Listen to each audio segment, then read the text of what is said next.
I was watching this on the news in the summertime. We're talking about bears, like people getting mauled by bears, and which I found like interesting because every time you hear about that, and someone always says the same thing. Can you believe it? Can you believe it? I'm like, yeah, I can believe it. You go hang out where bears live, sooner or later you're gonna run into a fucking bear. I mean, you never hear bears talking, going, "Hey man, the other day I was in Wal-Mart and there were fucking humans everywhere." Bullshit. Then I hear about extreme heat alerts all the time in the summertime. How do you warn someone about something that's common knowledge? You know what I mean? Is someone actually walking out of their house like, doo-doo-doo, "Oh my God, too hot, can't make it back in house. I wish I was alerted."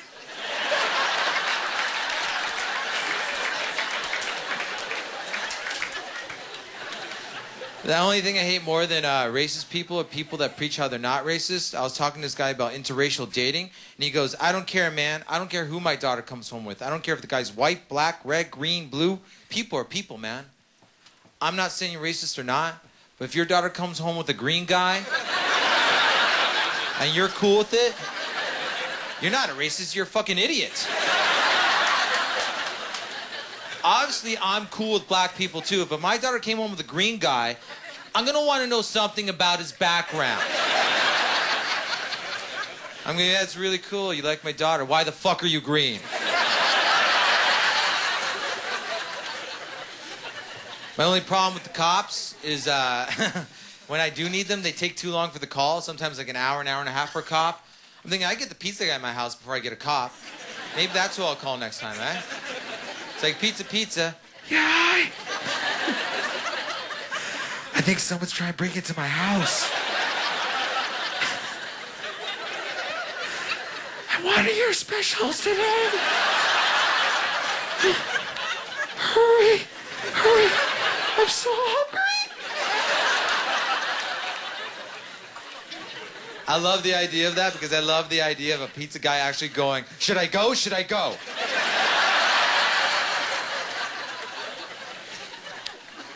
I got chased by the cops one time. I didn't even know it, and I know you're like, "What? Yeah."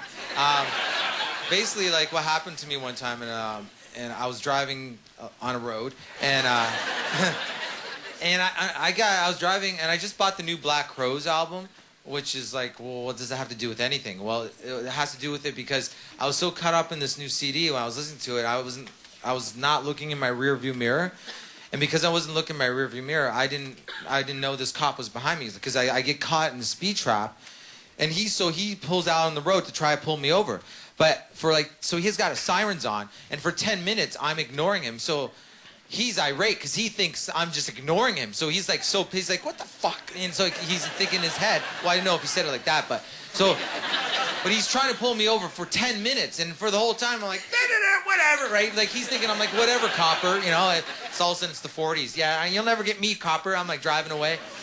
But this is how I find out a cop's been trying to pull me over for 10 minutes, okay? I come up to this set of lights before it goes down this long hill. The light's red. I'm just sitting there thinking nothing. And all of a sudden, the light goes green. I go, and all of a sudden I say to myself, "Did I just see a human being stand beside my car?"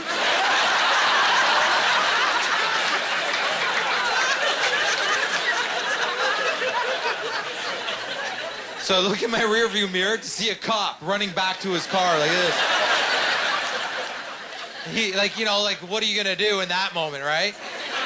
And so I pull over, and so I always think cops are in good shape for some stupid reason. I don't know why, but I just think that because they're cops, right? So I roll down my window, and he's like crunched over my windows like this. He's like.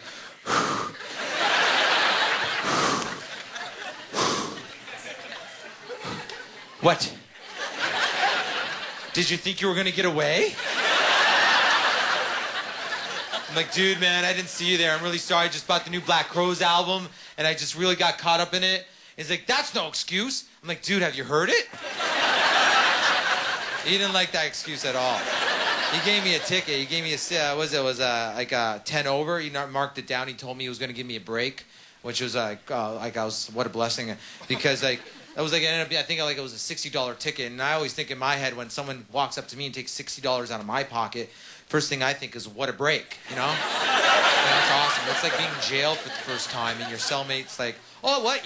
Never been anally raped before? I tell you what, I'm going to give you a break. I'm just going to put the tip in, all right? I like hookers, and yeah, society portray these women to be a negative thing. Personally, I think they're positive. You take the concept of a hooker, you take a female, you give her a certain amount of money. After you give her this money, she'll perform a sexual act for you. And when you are done, she will go away. And it's beautiful. I mean, don't get me wrong. I tried the dating thing. It doesn't seem to work out for me. You know, I'm going to say, take you, ma'am, right here. I notice you've been looking at me for a little bit. And, I'm looking at you, too. So, what's your name? Andy. Andy? Okay, that's cool. Let's pretend we go on a date. What's the first thing I got to do? I got to take you to dinner, right? Right there, that's $5.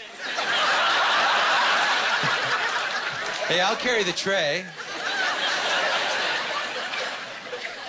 I like going out, though. I like doing things, and I find it interesting how you girls always seem to have some story about how some guy grabs your ass at the club. But no matter what girl you talk to, always seems to be like the same ass-grabbing story. So I started thinking, is there just one guy? It's like, hey, what do you do for a living? Oh, you'll find out. Then I started thinking, wouldn't it be great if there was like a girl doing the same thing, except she was like the...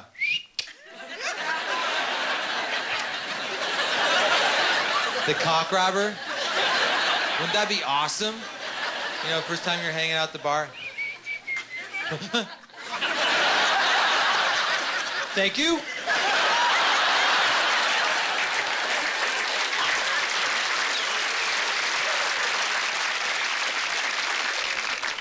The guys will be talking the next day, eh? Or they'll be like, hey, man, what'd you do last night? Oh, I went to the club. Oh, yeah, was there a lot of pussy?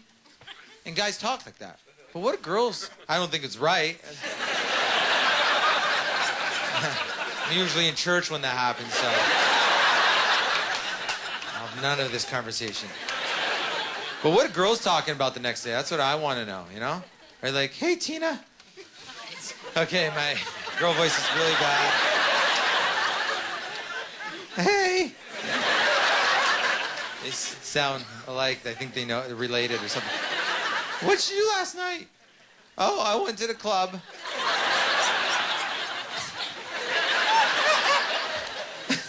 Oh, yeah, it was like a lot of cock.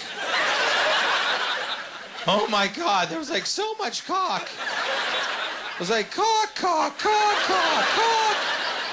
You gonna turn around and hitting a cock. You know your social life's not going good, not by the expiry dates on your condoms, but when you actually look at your condoms and you can see a film of dust on top of them, you're like, I'm so alone.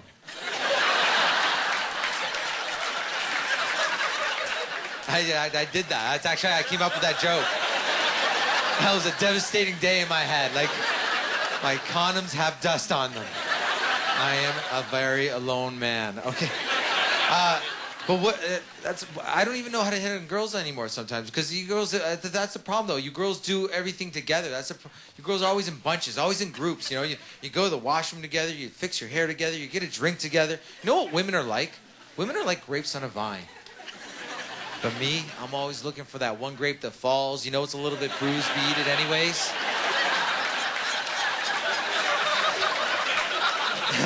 And that's the grape you take home, and at the time you're thinking, good idea, but the next day you wake up, the girl's so ugly, you sneak out of your own house. 2 o'clock in the afternoon, you're thinking, fuck, I still live with my parents.